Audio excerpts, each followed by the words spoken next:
And with that, we would like to transition over to Diana. Really, now it's kind of from the perspective of we're understanding what's happening and like the external pressures from our communities and how that's going to be impacting our employee participants.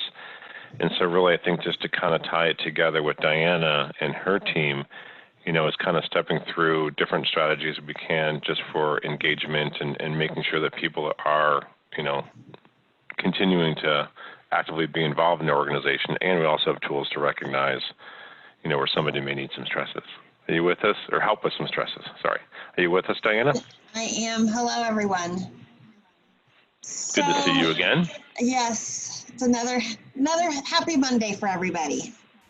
Another happy Monday. So let's just kind of jump right in. So we've spent a lot of time over the last several weeks talking about getting the office ready to open, talking about how do we kind of start building up to whatever our new normal is. So working through all the safety protocols and the things that happen within our return to work guidelines. And, you know, some offices are open, at least in some capacity. There's a lot of remote work that's still happening. But now what? You know, what do we do as an organization and as a company and as managers to make sure that our employees are engaged and focused and that they are being productive while they are working for us, whether it is in the office or remotely, and not getting bogged down with all of the things that are going on out in the world around us. So, next slide. So, people remember how you make them feel. During the hardest times, this is especially true. People always remember how you make them feel. 10 years from now, our employees, when they're talking about COVID and talking about this pandemic, they will remember how their companies made them feel during this time. And it's really tied to our culture as an organization. You know, it's time for us to kind of focus more on the things we know that are better for our people, that are better for our business, and are better for the world, and really looking at what that means. This has some great numbers to there. You know, when a company cares for our employees, 60% of them say they will stay with an organization 3+ years. 95% of them feel like they are included in their organizations and they are a vital part of their organizations. And 91% of them would recommend their organizations to friends. They want their friends to come work with them in the organizations that they're at. So what are some of the things that we can do as an organization to make sure our employees know that we care and that we want them to be part of the organization, and that the future, while a little bit crazy right now, the future is still bright, and that there is a future for the organization and for them at the organization. So the first thing that we can do is show them that you care. You know, do a daily check-in. You know, and it doesn't have to be daily, but just do regular check-ins with your employees. It's a 10 to 15 minute call, and don't talk about work. Let's talk about other things. Ask them about how they're doing. You know, how are they feeling? You know, and if you have someone that's sick, or you know if you've got an employee that's taking care of someone in their family that is sick, how are they handling it all? Do they have what they need? You know, it's a simple thing to do, but it means a tremendous amount to our employees. Let them know that you're thinking about them. Yes, you can talk about work afterwards, but check in with them. See, you know, what was the high thing that they were working about, or what was the low thing that happened in their day? What are they grateful for that day? Just making sure that you're checking in on a regular basis. But also recognize your employees, there's individual circumstances that they're all dealing with right now. You know, the one size fits all approach probably isn't working anymore. So how do we, as companies, start to understand the differences of our employees? This is that with that check-in call. Find out who's living alone. You know, how can we make sure that they're feeling included and they're not being left behind? You know, who has childcare issues, or who's got family members working at home as well, and what does that mean to them in their work day? But while respecting their privacy and understanding that not everyone's going to want to share this information with you. So finding the balance as you're having these conversations and feeling out how your employees want to discuss these things. One of the studies I was finding as I was working through this project is that one study shows that women on average are now spending 65 hours a week on childcare and chores. That's up from the normal pre-COVID 35 hours a week. Plus they're working typically probably more hours than normal because there's no commute, no downtime between leaving your office, which could be your dining room table, and then fixing dinner, which is right next to the dining room. When I did a calculation that gives people 1 hour a day outside of their normal everything else going on that they could maybe take if there's nothing else that happens for themselves. That's not very much time when you consider all the other things that we've got going on in our world. So how can we help our employees through this? Communication. One of the most basic, most impactful basics in communication is listening.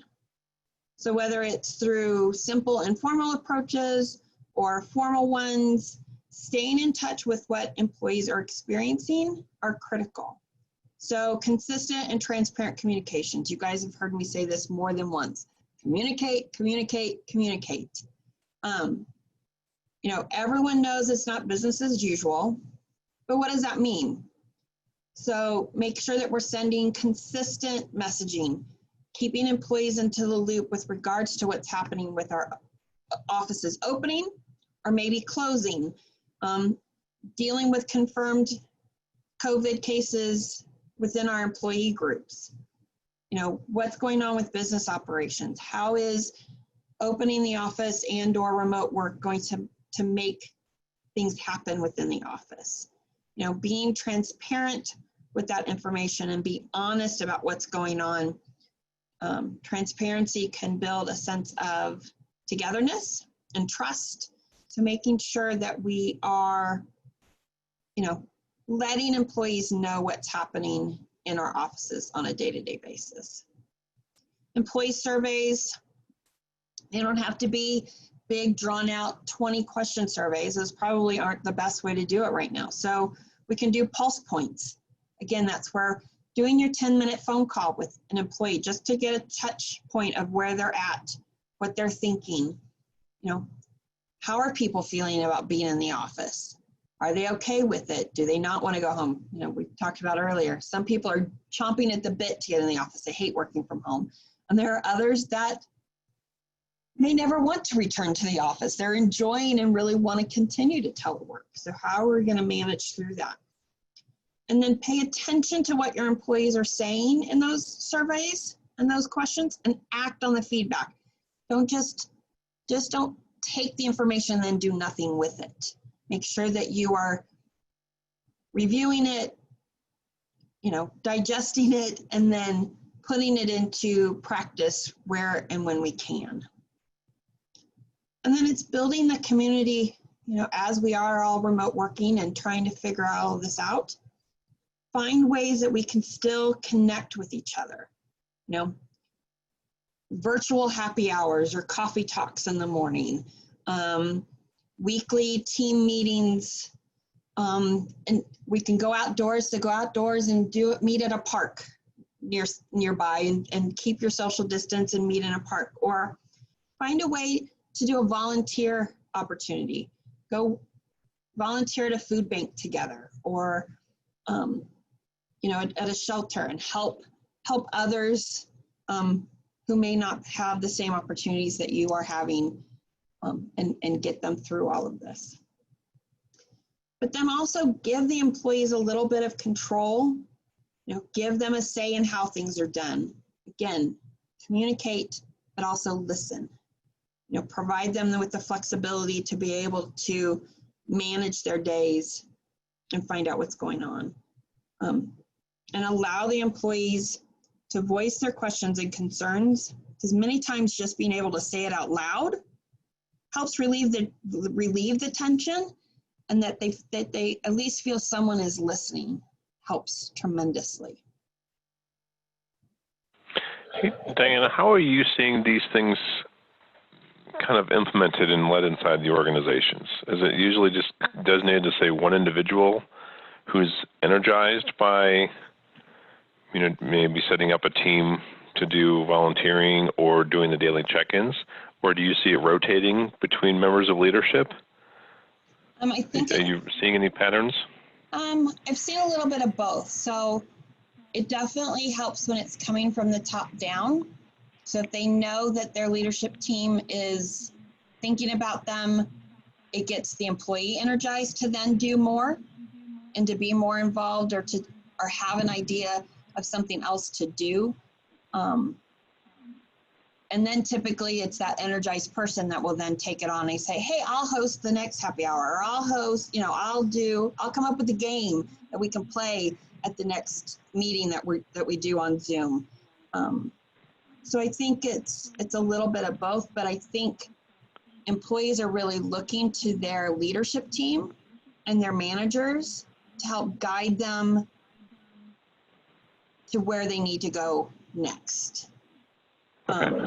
And so you're really kind of pulling on the energy of those specific individuals, because just kind of hearing from what Laura's saying about, we're in what you said earlier, just about the hours in the day. Yeah. But it makes sense, because there are going to be individuals within the organizations themselves who can be kind of empowered through leadership to help implement, things like this, so that we can kind of build that community around ourselves. Correct. It's Okay. one of the things I was in kind of the next slide, and some of the things that I want to talk about is empowering your employees and your managers to, it's that model the calm. So be the voice of reassurance, and then that will help feed into that for our employees, and letting them, be a little more kind, or a little less rigid in how we are managing stuff on a day-to-day basis. So, giving employees that permission and the flexibility. So often, so many of us, we've been for so long in just work. We come home, we come to work sick. We've been so afraid to take time for ourselves, which is where I think we're seeing the stress and the anxiety and all of those things that are coming up. This is a time for all of us to kind of reset what normal means for all of us. So give your employees permission and the flexibility to take breaks. Like, it's okay for somebody to go take a 30-minute break in the middle of the day to go for a walk, or to do a workout, or to meditate. Finding ways to kind of relieve some of that stress, because we are finding that people are working up to an additional 3 hours a day beyond their normal 8 to 5, because it's really easy to lose track of time when you're working from home. Give people the flexibility and the permission to do the work outside of a normal 8 to 5. We're finding that that's okay and possible to have happen. So let me work in the morning, spend a few hours with my family and with my children, and then at the end of the day, let me finish my work. So rethinking about how the work week looks and what does that mean. React with empathy, treating our employees with respect and trust goes a long way, because I think if we treat our employees with respect and we trust them to do the right thing, 98% of the time they will. So how are we reacting to how our employees are working at home has a direct correlation to how they will then perceive and how are we making them feel again. One of the things I've been seeing and some of the things I've heard about is, surveilling our employees, tracking keystrokes or photographing them to make sure that they're sitting at their computers throughout the day. While that's doing is then leading to burnout, rage, sabotaging behaviors, and losing the goodwill of your employees versus taking a breath and working through, being that voice of calm and reassurance that we will all get through this. Because we're finding a lot of employers are finding that their employees are being more productive at home than they were here, that people are engaging as long as we're keeping them engaged. Excuse me.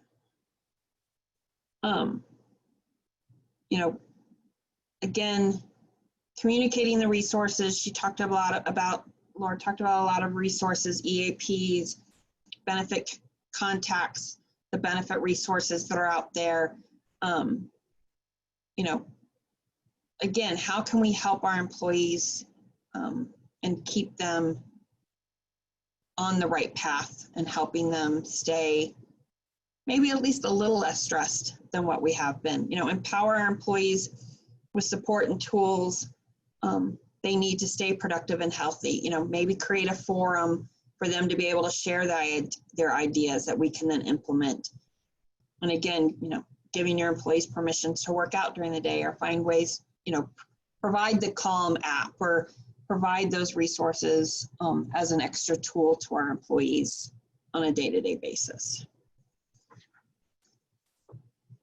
And then last but not least is personal development and learning and development. So this is a great time where if we may not have as many clients that we're working with, or we may not have as much business going on. So how can we, in the short term, use that time to empower our employees and to move forward as an organization? Find ways to provide professional development to our employees. Show them that there is a future for them and the company once this pandemic is over. So on the other side of it. So are there new skills that they want to learn? Is there an Excel class or a seminar or a conference that somebody's been really wanting to do? And if we were all in the office, wouldn't have that time to do it. So, is there ways to provide our employees with development so that they grow and help our company grow? In business development side, again, it's being open to the discussions, having the SWOT analysis, the strengths and weaknesses, opportunities and threat analysis with our teams. How can we do what we do better? What are areas that we can improve upon? What are we doing great as an organization? What are we doing great as a team and continue to move forward in our business? Empower our managers to lead that change. Everyone right now is on a different plane of the change continuum. So how do we help them get through the change continuum, and how do we get through that and help them get to the other side and work through all of this? And then also, how do we look at our business? And we're finding as we are all working from home that maybe some tasks aren't really done very easily at home versus in the office. So how can we get those reworked, or is there a different way to do what we're doing today that might make sense for us as an organization? So again, it's just looking at the overall picture and how do we continue to include our employees in what we're doing every day. So you're almost just kind of taking a step back and repurposing the time that you would have been spent, working in the business, on the business. Right. To do the SWOT analysis with your teams, to listen to different ideas and to come up to growth strategies so that we all come out strong on the other side of the pandemic. Definitely. With engaged employees. Correct. Nice. Thank you, Diana. You're welcome. I appreciate your time today. Always.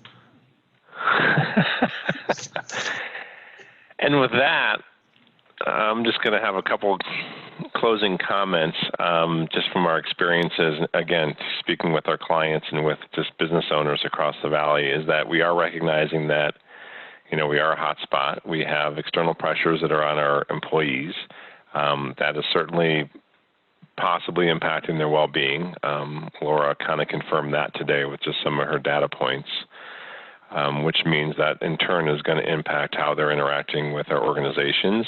And so it's, taking the opportunity to really ensure that we're prepared, engaged, and because as leaders of the organizations, as Diana just mentioned, is that kind of brings in the breath of stability and empowerment to the employees. And it doesn't mean that we have to do it all ourselves, but it's looking around our organizations to make sure that we can identify individuals that we can empower with these tasks, because we all have a lot to do during the day. However, I don't want to discount the importance of making sure that we are listening to our staff, our employees, engaging with them, and then recognizing signs of stress from our individuals inside of our organizations. And so we can certainly provide them the best resources just to make sure that they have, they understand where they have the tools so they can seek services. And just kind of repeating everything that has been said today, it's just, making sure we have the resources, the benefit plans. And what I found was really easy is just kind of coming up with that what if. I mean, I did have a number of conversations this week where the company was not really anticipating that it was going to happen to themselves. And they're like, you know what, this happened, and I wasn't expecting it. I didn't think it would impact us as far as positive tests. And so, remind me, what do I have to do? And Diana and her team and myself, we came up with just a real quick employee guideline. It's not overwhelming. As you can see, it's a cover page, plus it's got 2 pages of information. And just having that was available, provided quickly to his staff, he was able to reduce anxiety because he had the opportunity to kind of get in front of it, and versus trying to backpedal and fill in. And so really, it's again, it's been said a couple of times from Diana: communicate, communicates. And then just taking some time to create some of these real easy resources in advance, so that if something unfortunately happens, then we have the tools that we can reach to very quickly, because that, again, communicates the stability down from leadership down to personnel, and then adds obviously stability just to them in our working environment.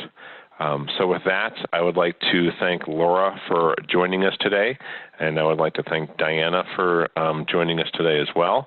I appreciate all of you tuning in, and I hope everybody has a safe week.